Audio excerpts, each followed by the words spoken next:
Olá amigos investidores, estamos de volta para mais um vídeo. No vídeo de hoje a gente volta a falar sobre esse fundo que está se tornando um dos queridinhos aqui do canal, o GIN 11 da Nikos Gestora, FII Infra base 10, o que é uma raridade. Não tanto agora já tem 5 fundos base 10, mas na época que ele era base 10 no início, era só ele e o BOD. Um fundo que é mais fácil de você investir porque com apenas R$10 você consegue comprar uma cota. Vai falar do relatório do mês de novembro, que trata dos dividendos que foram pagos agora no mês de dezembro. Mas antes a gente vai trazer algumas informações, alguns números importantes para vocês. Nos últimos 12 meses, o fundo distribuiu um dividend yield de 16,6%. Lembrando que aqui é isento de imposto de renda. E 16,6%, meus amigos. Para um fundo high grade, é algo assim estúpido. Estupidíssimo até. Não é nem só estúpido. De tão incrível e impressionante que é. Só que tem um detalhe. No momento, agora, ele está com P sobre VP de 0,96. Ou seja, ele se encontra com 4% de desconto. E a gente sabe que esse desconto dá uma falseada no yield. Então, fazendo aquele belo ajuste que eu gosto de fazer para vocês. Esse yield dos últimos 12 meses cai de 16,6% para 15,9% ao ano. 15,9% para um fundo high grade, meus amigos, ainda continua sendo estupidíssimo, porque é impressionante. Ele era para estar trazendo entre 11,5% e 12% de yield, que eu já estaria satisfeito, e ele está trazendo quase 16%. É um yield incrível mesmo. Nesse mês agora, ele pagou novamente, se eu não me engano, pela 11ª vez consecutiva, ou seja, praticamente um ano, 13 centavos. Ou seja, se ele fosse um fundo de base 100, ele estaria pagando R$1,30. E atualmente o fundo que paga mais, que é base 100, e é bem acima de 100, é o Cardif, que paga R$1,20. Ou seja, ele está acima do Cardif em termos de yield, sendo que mesmo que ele fosse base 100, ele não custaria nem R$100. Então é um yield estúpido, é um yield de fundo high yield,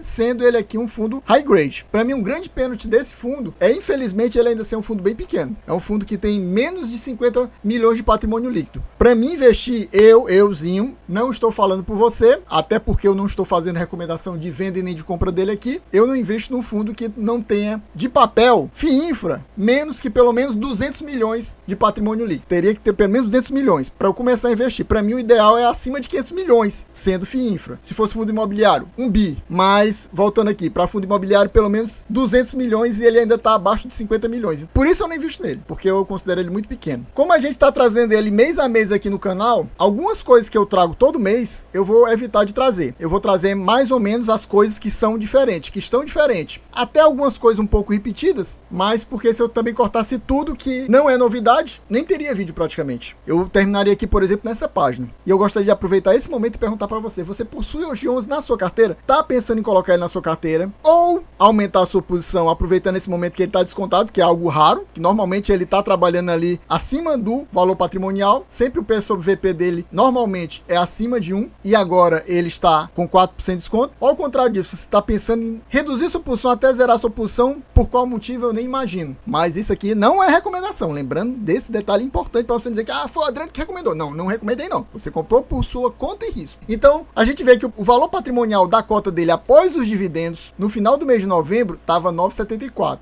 E nesse momento o valor de mercado estava 9,84. Agora ele está descontado. Agora ele está na faixa de 9,30, ou seja, ele está com 50 centavos mais barato que ele estava aqui. Ou seja, abaixo do valor patrimonial. Por isso que ele está com esse 4% de desconto. A reserva de lucro dele caiu para 16 centavos. Uma queda sensível. Você vê aqui do lado quanto foi o valor da queda. Que aqui é o delta da reserva de lucro. Ou seja, a variação do valor final menos o valor inicial. Caiu 7 centavos. Ou seja, ele teve que tirar 7 centavos de reserva para pagar os dividendos, esses 13 centavos. Mais da metade do pagamento desse mês foi usando reserva. Mesmo assim, ele ainda continua com reserva interessante que dá para pagar um mês e ainda sobra trocado. O spread da carteira dele, de crédito, que aqui está escrito crédito, mas é crédito, tá 1,59, CDI mais 1,59, ou seja, por isso que eu considero ele um fundo high grade, porque para mim é fundo high grade até CDI mais 2,5, e ele tá bem abaixo disso. Ele é CDI mais 1,59 ainda, bem high gradezão mesmo. Chegando aqui no comentário do gestor, quando ele fala sobre os rendimentos distribuídos, ele fala novamente que pagou 13 centavos, como a gente já sabe, pelo 11º mês consecutivo, ou seja, quase um ano distribuindo exatamente como um reloginho, 13 centavos. Aí ele fala que o fundo conta com distribuições de resultados, ou seja, lucros estáveis e competitivos. O yield do ano seria 17% ao ano, que a gente acabou de falar sobre essa questão do yield, e lembrando que é isento de imposto de renda. Continuamos a liderar a indústria, no caso, a indústria de FII Infras, em termos de distribuição de dividendos. Somos o maior pagador de dividendos em todo o ano de 2024. Isso é a pura verdade. Ninguém bate aqui o nosso querido Ojin 11. A maioria tá pagando, meus amigos, no máximo 14,5 para 15. E ele tá 17. Ele tá tipo 2,5% acima da maioria. Alguns até menos. Ou seja, de alguns ele tá ganhando por 3,5%, 4% acima desses que pagam menos. Então realmente é um excelente pagador de dividendos. A gente chega aqui na carteira do fundo, que não mudou muito. Ele fala aqui que aumentou a exposição, ou seja, duas coisas que ele já possuía na carteira. Ele aumentou a posição em Rota das Bandeiras e na debênture Pampa Sul. Por que eles fizeram isso? Porque eles consideram eles como ativos de boa qualidade de crédito e uma relação de risco-retorno de acordo com o mandato e momento do fundo. Ou seja, não mudou nada nessa carteira do fundo. Basicamente é isso. O que mudou foi o posicionamento aqui da carteira do fundo em relação ao mês anterior. No mês anterior, você viu, para quem assistiu o vídeo do mês passado, aqui no topo do lado direito, vou colocar um cardzinho para você ver o vídeo anterior, você vai ver que mudou muito. Eu acho que eles estão deixando muito isso aqui na mão do estagiário lá e ele tá bagunçando. Porque nem tá em ordem do patrimônio líquido, que normalmente é a ordem que os fundos usam, nem tá por nome do emissor, nem tá por ordem do ticker, não tá por ordem do spread de crédito, nem tá por ordem de duration, ou seja, a ordem é totalmente aleatória. Isso é bastante chato. Para mim, teria que ter alguma ordem aqui. Teria que ser por ordem ou do ticker ou do emissor, que também não faz muito sentido. Ordem do spread de crédito também eu não acho que faça sentido. Deveria ser como a maioria dos fundos usa. Fundo imobiliário, FIAGRO, FIINFRA usa normalmente é pelo percentual que o devedor tem com o fundo. Normalmente é assim, do maior para o menor. Aqui tá totalmente bagunçado, né? Começa com esse de 3,4, depois cai para um de 1,23, aí pula para um de 5, depois ó, 5,37 aqui. Então é totalmente aleatório. Lembrando que esse spread de crédito é em relação ao CDI. Então aqui, Águas do Rio 1 é CDI mais 1,27. Águas do Rio 4, CDI mais 1,30. Via Brasil, CDI mais 1,89. Você vê que a maioria aqui é bem high gradezão. O que não é high gradezão aqui? Essa Sustain aqui, por exemplo, é já high yield. CDI mais 4,85. É algo assim excepcional. High yield na carteira. A maioria ou é high gradezão, por isso que é aquela taxa inicial que ele mostrou lá no começo. É CDI mais 1,59 da carteira em média, bem baixo. Tem esse high yield. Tem, por exemplo, esse middle risk. Por exemplo, mais um middle risk aqui. Esse também aqui é middle risk, mas a grande maioria mesmo, pessoal, é tudo high gradezão. Por isso que ele é um fundo com a pegada high grade. A gente pula aqui para esses comentários do gestor em relação ao desempenho da carteira do fundo. Eles tiveram contribuição moderada proveniente do carrego dos ativos, que foi impactado pelo quê? Pela elevação da taxa de juros real e pelas correções dos spreads. Nos spreads que ele fala é das debêntures. Porém, a estratégia de indexação do fundo ao CDI, porque a maioria dessas debêntures, eu venho falando para vocês, ela é indexada a IPCA, só que ele faz um hedge, uma proteção via DAP. DAP é um tipo de derivativo que o fundo trabalha no mercado futuro para fazer essa conversão das debêntures, que a maioria são IPCA+,